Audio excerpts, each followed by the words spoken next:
আলাইকুম সবাইকে টেকনিক্যাল কাউন্সিলের পক্ষ থেকে ধন্যবাদ। আজকে আমরা দেখব একটি এফসিইউ বা একটি ফ্যান কয়েল ইউনিট আপনার কি ইকুইপমেন্ট থাকে বা কিভাবে কাজ করে আজকে আমরা তা দেখব।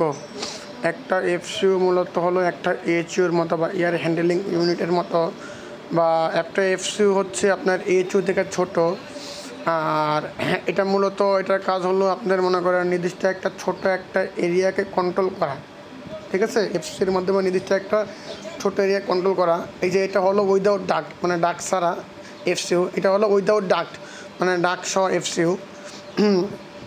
একটা এফসিইউতে মূলত আপনার কয়েকটি ইকুইপমেন্ট থাকে। একটা হলো ব্লোয়ার ফ্যান মোটর, একটা হলো কুলিং বা হিটিং কয়েল, আর একটা থাকে ফিল্টার। এই যে ফিল্টার আপনার মূলত একটা এফসিইউ মূলত কাজ করে আপনার সে মনে করেন রুম থেকে যে রিটার্ন ডাক্টের মাধ্যমে যে বাতাসটা আছে, যে গরম বাতাসটা, সে মনে করেন সে রিটার্ন ডাক্টের মাধ্যমে এসে ফিল্টার হয়ে সে পরিষ্কার হয়ে সে কয়েলের সংস্পর্শ এসে সে ঠান্ডা হবে, এবং ওই ঠান্ডা বাতাসটা সে ব্লোয়ারের মাধ্যমে সে সাপ্লাই দেবে রুমে।